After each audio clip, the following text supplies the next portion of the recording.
What's going on, guys? It's your boy Skilless-K. Come back at y'all with another new video, and today we are going to be starting a new series on the channel called Yu-Gi-Oh! Rulings. Now, guys, if you haven't already started playing Yu-Gi-Oh! Or if you're curious about Yu-Gi-Oh! If you're curious about the rules, you want to check out this series on the channel first before you start watching some of the other videos. And I'm sorry that I'm only getting around to doing this just now. It's just that most of the time, whenever I think of like people searching up Yu-Gi-Oh! Videos, I expect that they already know it, but it only just dawned on me after one of my friends told me that they don't know how to play Yu-Gi-Oh! They don't understand it, and they don't understand some of like the slang that people use for it. Anyway, so today we are going to be going over basic rulings. Now, you can find this copy of the rule book pretty thin. You can find it in most structure decks for the game.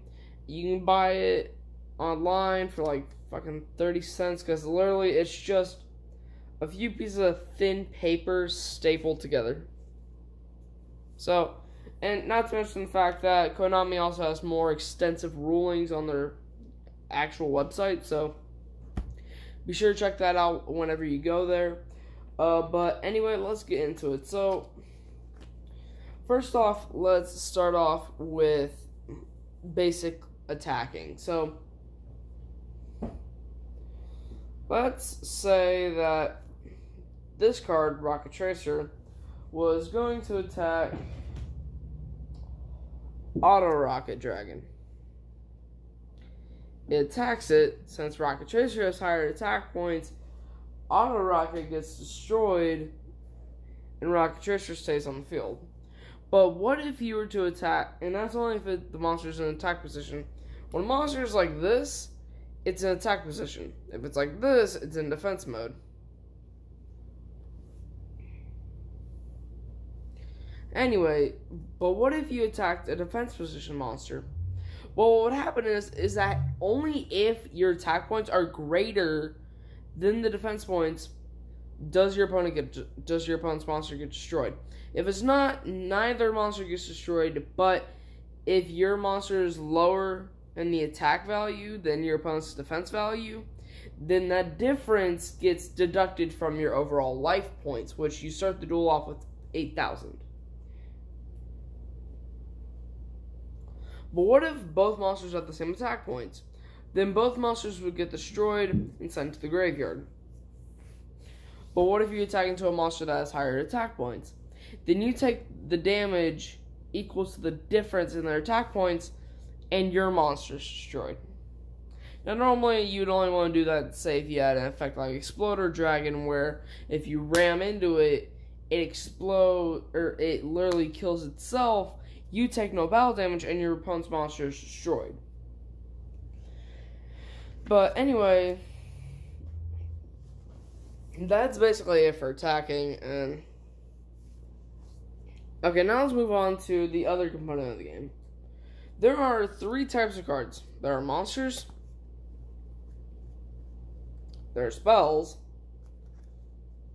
and there are traps. So, trap cards are cards that are set.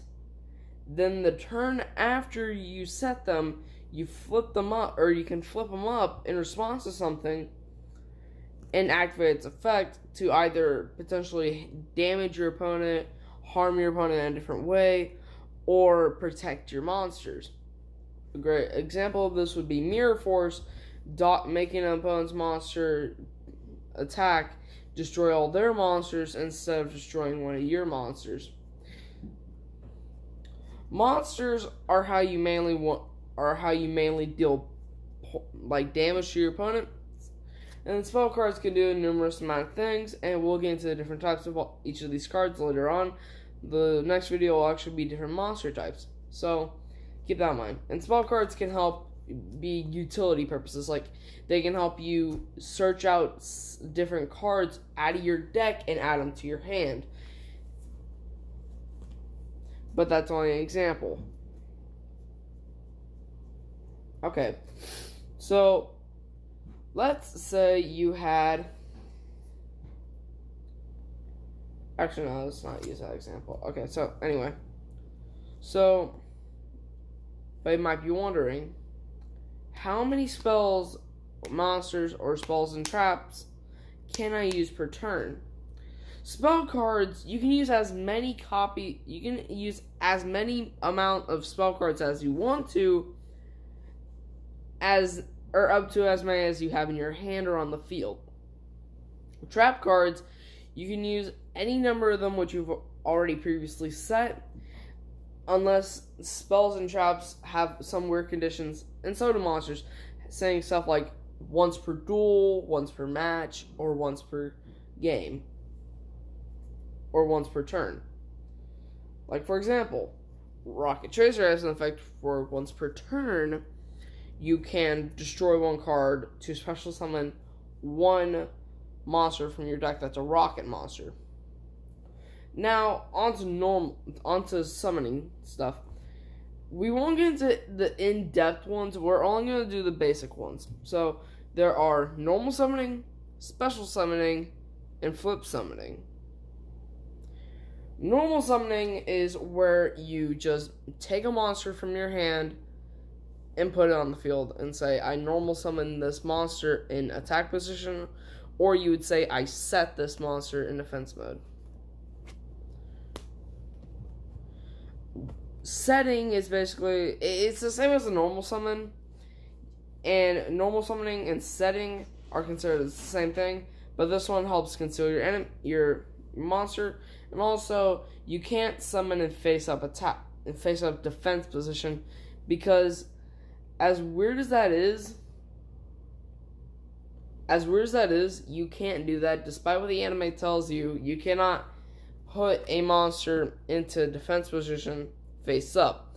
Something, you either have to set it and it gets attacked, or a spell card or a monster card or a trap card says summon a monster from your, like say for example it says summon a monster from your hand in defense position.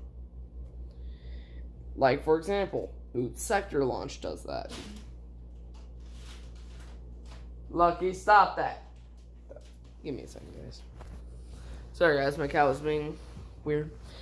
Okay, so special summoning, and with normal summoning, guys, you only have one per turn, so you gotta make it count. Special summoning, however, you can do as many times as possible with your deck or your playstyle. Like, say, for example, a card said, like, for example, let's use Monster Reborn in this case. Monster Reborn allows you to special summon a monster from your graveyard. Keep in mind, most cards that do special summon do have a certain place of where they can special summon from, like say the hand or the graveyard or the deck. And in some cases the extra deck, but we'll get into that later on.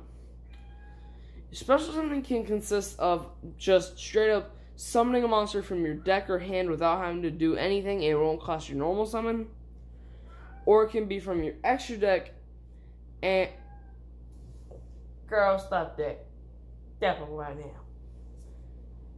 Or it can consist of monsters from your extra deck. Whenever you summon a monster from your extra deck, it's always going to be considered special summoning. But it can also be considered special summoning if you do a certain type of summoning, which we'll get into later on, that requires a spell card. Okay, give me a second, guys.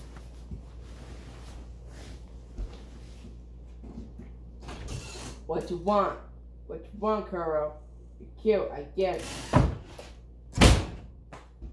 Sorry, guys. Okay, anyway. And flip summoning is whenever your monster that was set gets flipped up, it's considered its own individual summon because that monster was unknown. It could have been anything. But now it's being flipped up and revealed, and some monsters have effects when they are flipped. Like, first, a great example of this would be Chewbone. Chewbone has an effect where when it's flipped up, your opponent gets 3 Chewbone tokens. And we'll get into tokens later. So, that is the basic, this is the very basic rulings of Yu-Gi-Oh! And we'll get into more of the advanced rulings later on, like once per turn effects and stuff like that. But anyway, guys, I hope you found this video helpful. If you guys are new to Yu-Gi-Oh! Or if you guys are wanting to learn about Yu-Gi-Oh! or any stuff like that. And I'll talk to you guys later, you sons of glitches. I'll see you guys later in the next one. Remember, guys, if you're new to the channel, please subscribe and hit that notification bell so you don't miss a single upload. And also, hit that like button. It really does help me out. It shows that you guys want more videos like this, and also that you guys are liking the content, and that you guys want me either keep it up. And if you don't like the content as it is, please actually just, instead of hating on the video, I want you guys to go down into the comments and say what I could do better. And don't say anything trolly. Like, if you actually have something to say, please, I want it to be helpful, so I'm trying to help this channel grow, and I'll talk to you guys later. So remember, guys, be a glitch in everybody's system, and I'll talk to you guys later. Bye-bye.